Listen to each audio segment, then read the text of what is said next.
untuk menolaknya. Kenapa? Jika suaminya sare dalam keadaan marah gara-gara tadi, para malaikat bakal melaknat si wanita tadi. Coba, apa itu laknat? Laknat itu dijauhkan dari kebaikan.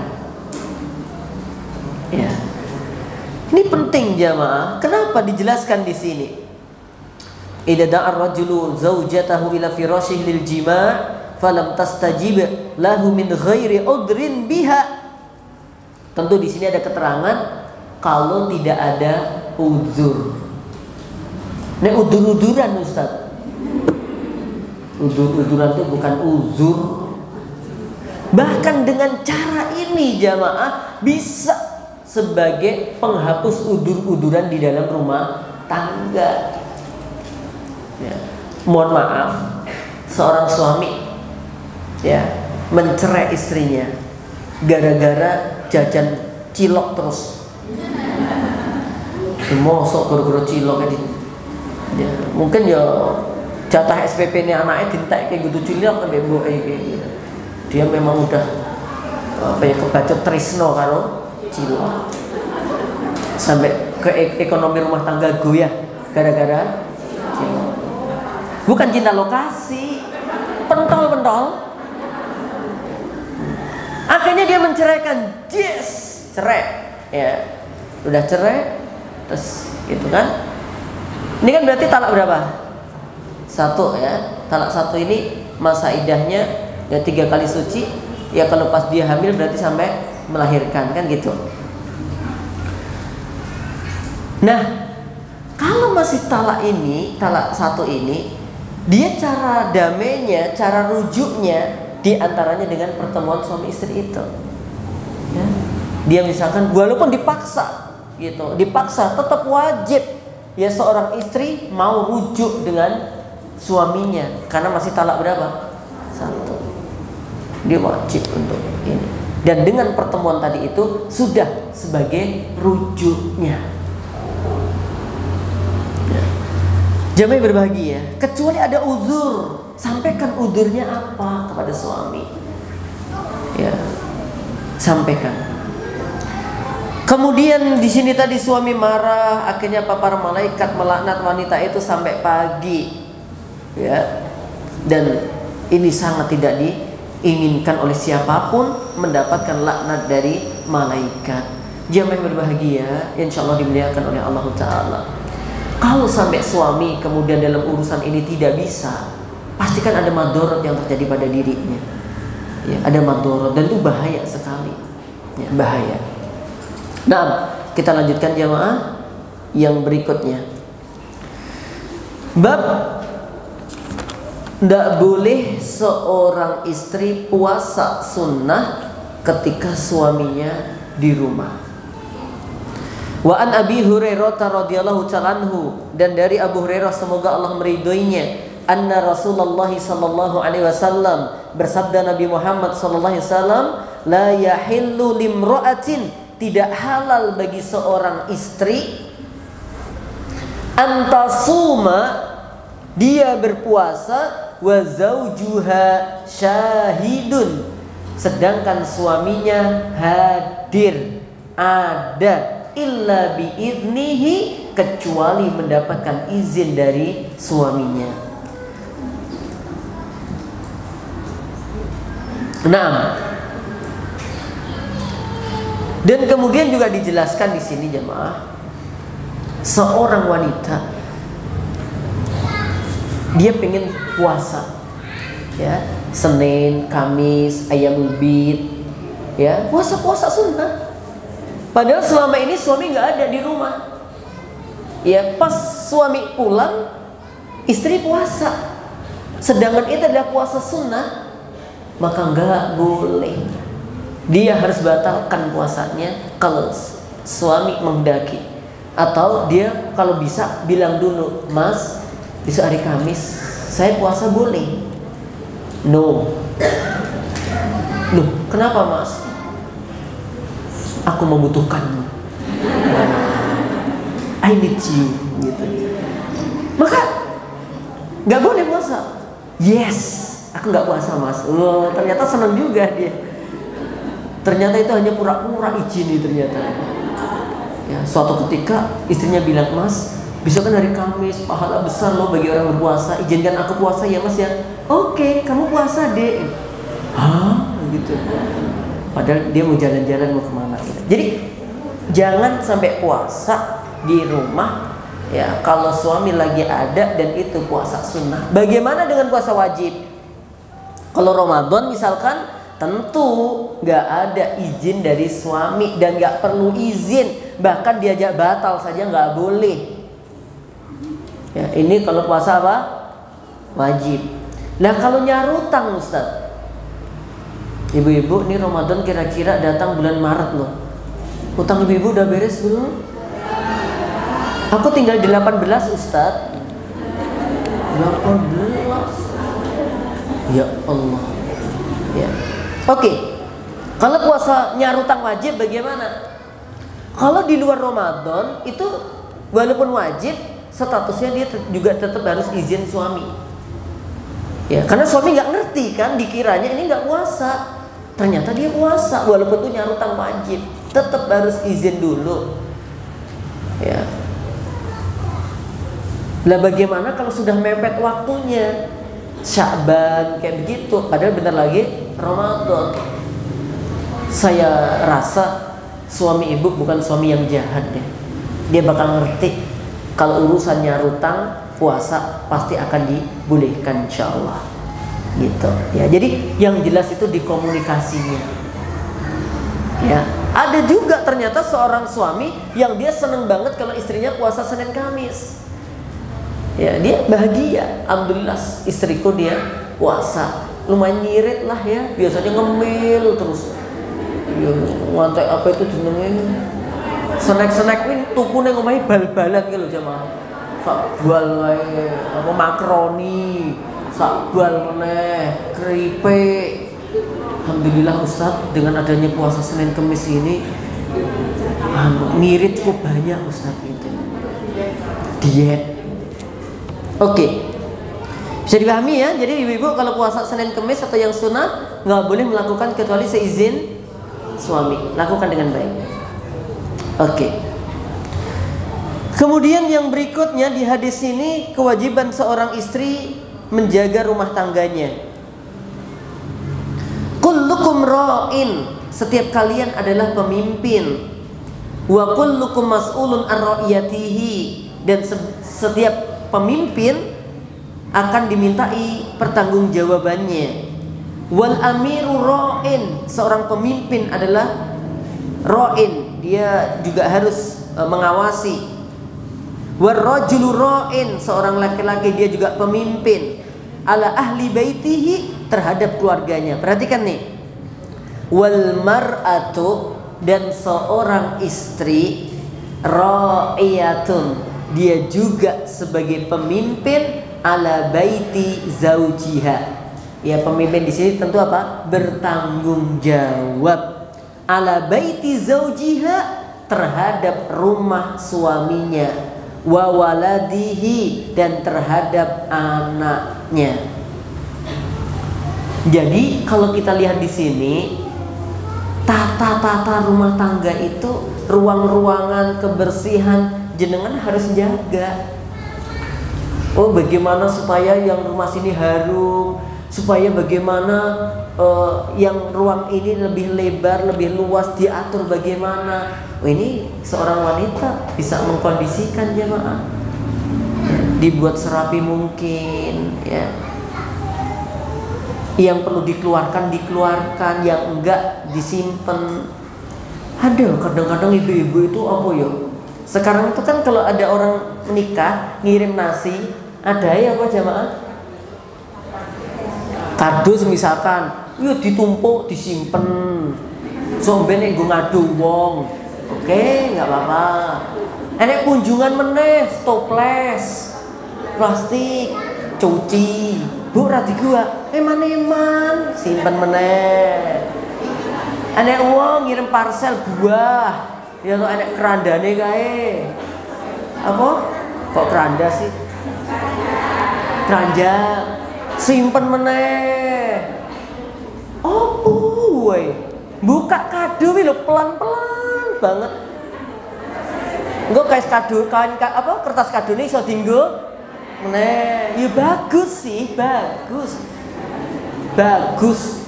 Anti mubadir, anti opo-opo. Tapi nek enggak jenengan kondisikan ambek rumah jenengan.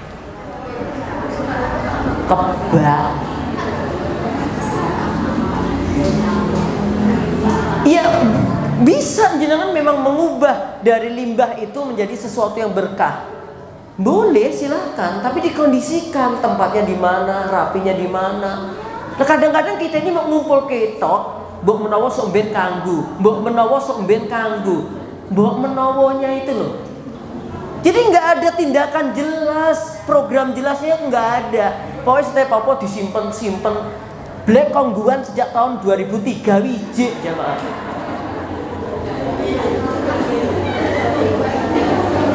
Tahu?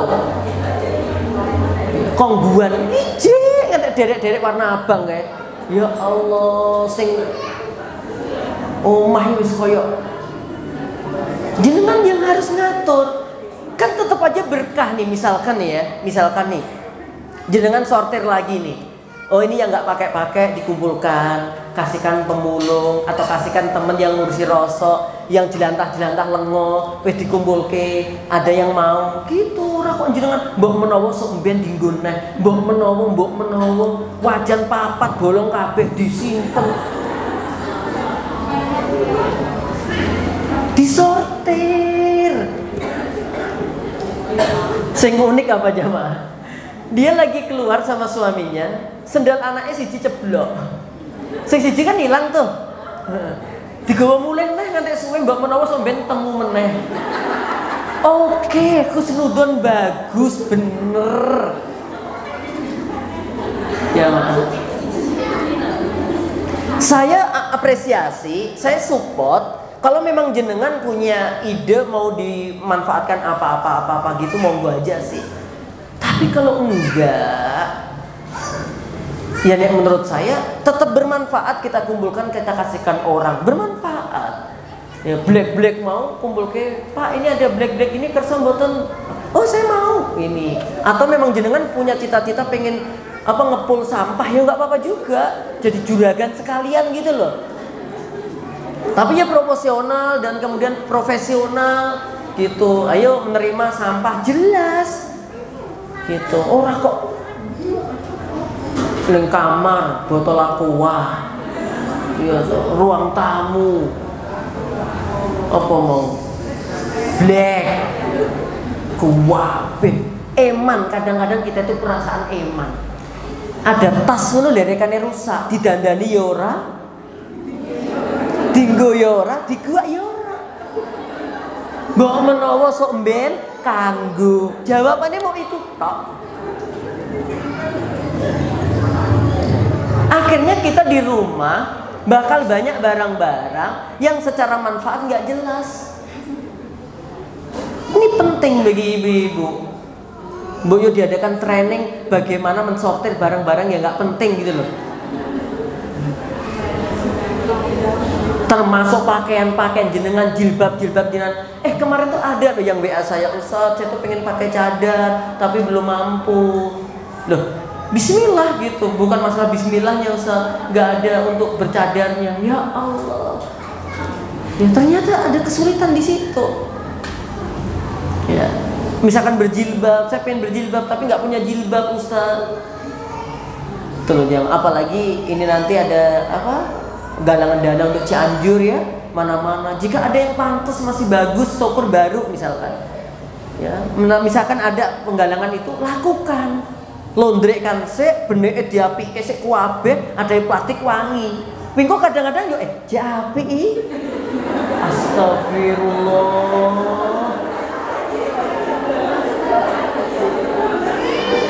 Kalau lemari diduduti kan rada apek piye ngono, mbok dilondrekke apik. Lah kok api? Mbok menawa sok ben aku rada langsing meneh. Jamaah yang kami hormati. Ya. Lah, rumah tangga jenengan yang lola, rumah tangga jenengan yang kondisikan. Gitu loh. Ya, karena tadi dalilnya begitu. Ya, dan seorang wanita itu dia bertanggung jawab di rumahnya, kerapiannya dan seterusnya. Oke. Jangan sampai suami pergi, rumah dalam keadaan berantakan, suami balik, belas nggak ada perubahan. Lah ning omah sedina iki mau ngopo wae. Gitu loh. Ini tadi udah beres-beres saurunge berangkat pengajian. Yakin? Gitu. Jangan jadikan alasan pengajian untuk meninggalkan pekerjaan.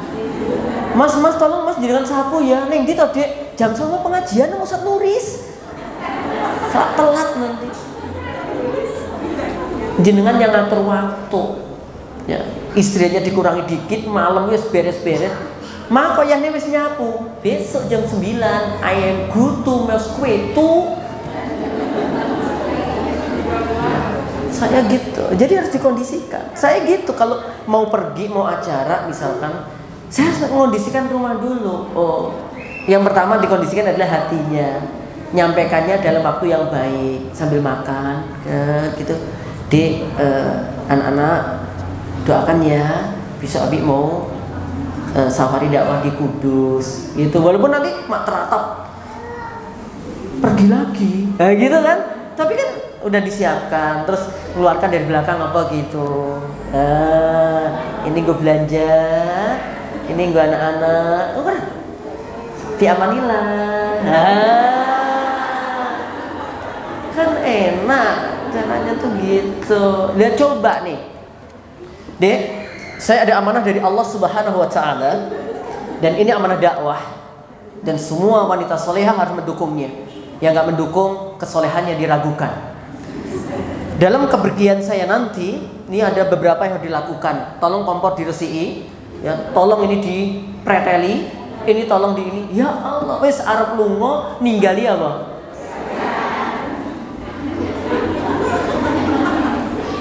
Mesake banget itu ya, Pak.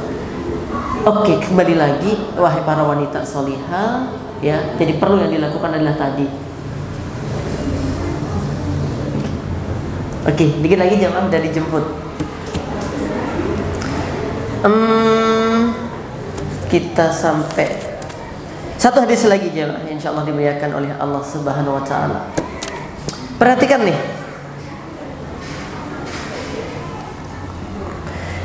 Ayyumam ro'atin matat wa zawjuha anha radin dakhalatil jannata. Masya Allah jamaah, hadis yang sangat indah banget.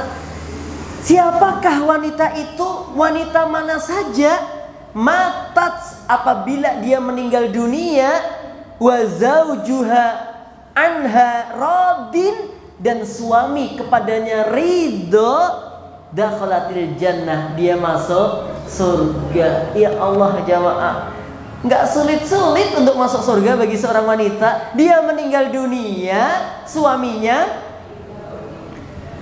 ya Allah. Tapi rata-rata yang meninggal dunia itu suami apa istri ya? Suami. Mudah-mudahan itu memang takdir Allah, bukan gara-gara diseneni terus sampai bojone. Kalau diseneni terus akhirnya kan terus pusing. Coba nih jamaah, hadis indah banget tuh. Jadi dengan cari ridhonya suami, gitu loh. Pokoknya jangan sampai suami tidur kecuali dalam keadaan ridho sama jenengan. Misalkan suami rodok marah karena suatu hal, ya, lawoin jenengan tekke misalkan. Jenengan yo tegomen toh jamaah. Ya, suami rung maem wis, yo tak kira wis maem ning jaba utat daripada mubadir utak maem tibake dia enggak ada lawo. Akhirnya misalkan dia enggak ridho, kesel, ya, turu dalam keadaan marah, merengut turune. Jenengan jangan biarkan suami tidur dalam keadaan marah dan dioyak-oyak piye. Mas please, mas please, mas please, gitu. Dengarkan penjelasanku mas, gitu. Kumohon mas, dengarkan dulu penjelasanku mas. Kenapa aku menghabiskan lauk tadi, Mas? Ya, jadi ada pertimbangan yang sangat substansi dan seterusnya. Jangan sampai suami tidur dalam keadaan marah, jangan. Maka nanti menjadi saksi. Kalau misalkan bukan jenengan ya, siapapun deh, seorang istri meninggal, terus suaminya dia sedih, ya Allah, Engkau telah mengambil dia duluan daripada aku, ya Allah. Sungguh aku bersaksi dia istriku yang solihah, ya Allah. Ampuni dia, ya Allah. Wah, itu berarti memang ini wanita masuk surga. Ya. Tapi kalau istri meninggal terus, kenapa lebih cepat daripada doaku, ya Allah? Memang doanya masih kapan? Tahun depan, mati duluan gitu. Ya Allah. Atau ya Allah, dia itu udah stroke berulang kali kok nggak mati-mati, ya Allah gitu. Wah, ini berarti memang suaminya rada aneh lah ya bojone ini. Kok nyawanya hebat banget, ya Allah, udah stroke 4 kali nggak mati, ya Allah, misalkan. Wah, jangan sampai begitu ya, Bang. Maka suami, kalau ada seorang istri ridho kematiannya, berarti dia wanita yang dinanti oleh surga. Sekarang fokus jenengan adalah bagaimana membuat suami ridho. Nanti datang ke rumah, adakan perubahan. Assalamualaikum, Mas. Mas ridho kan dengan aku? Of course. Nah, gitu. Pokoknya kalau ada marah dikit, cari ridhonya lagi. Marah dikit, cari ridhonya lagi. Walaupun nanti di rumah tangga mesti begitu. Padang pagi damai, sorenya padu, ya kan? Biasa kayak gitu itu. Gitu biasa, nggak masalah. Gitu. Tapi nanti padunya itu dibuat sejenak, habis itu cari ridhonya lagi, cari baiknya lagi. Maafkan aku ya, Mas ya, gitu. Mas, aku nggak akan tidur sebelum Mas memaafkanku. Aku nggak akan makan sebelum Mas memaafkanku. Aku nggak mau menerima semua uang yang Mas berikan kalau Mas nggak mau memaafkanku. Yakin? Gitu pokoknya ya. Oke.